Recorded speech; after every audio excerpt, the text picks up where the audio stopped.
ଏକ ଗାଁରେ ଜଣେ ଗରିବ କାଠୁରିଆ ରହୁଥିଲେ। ସେ ପ୍ରତିଦିନ ଜଙ୍ଗଲକୁ ଯାଇ କାଠ କାଟି ଜୀବିକା ଚଲାଉଥିଲେ। ତାଙ୍କର ଜୀବନ ସରଳ, କିନ୍ତୁ ସେ ବହୁତ ସତ୍ୟବାନ ଥିଲେ। ଏକ ଦିନ କାଠ କାଟୁଥିବା ବେଳେ ହଠାତ୍ ତାଙ୍କର କୁହାଡ଼ି ନଦୀରେ ପଡ଼ିଗଲା। କାଠୁରିଆ ବହୁତ ଦୁଃଖିତ ହେଲେ। ସେ ଭାବିଲେ, ଏବେ କିପରି କାମ କରିବି?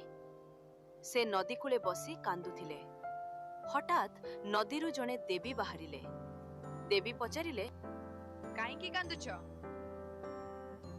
କାଠୁରିଆ ସତ୍ୟ କହିଦେଲେ। ଦେବୀ ପ୍ରଥମେ ସୁନାର କୁହାଡ଼ି ନେଇ ଆସି ପଚାରିଲେ, ଏହା କି ତୁମର? କାଠୁରିଆ କହିଲେ, ନାହିଁ, ଏହା ମୋର ନୁହେଁ। ତାପରେ ରୂପାର କୁହାଡ଼ି ଆଣିଲେ। ସେଥିରେ ମଧ୍ୟ ସେ ନା କହିଲେ। ଶେଷରେ ଦେବୀ ତାଙ୍କର ଲୋହାର କୁହାଡ଼ି ଆଣିଲେ। କାଠୁରିଆ ଖୁସି ହୋଇ କହିଲେ, ହଁ, ଏହା ମୋର। ତାଙ୍କର ସତ୍ୟନିଷ୍ଠାରେ ପ୍ରସନ୍ନ ହୋଇ ଦେବୀ 3ଟି ଯାକ କୁହାଡ଼ି ତାଙ୍କୁ ଦେଲେ।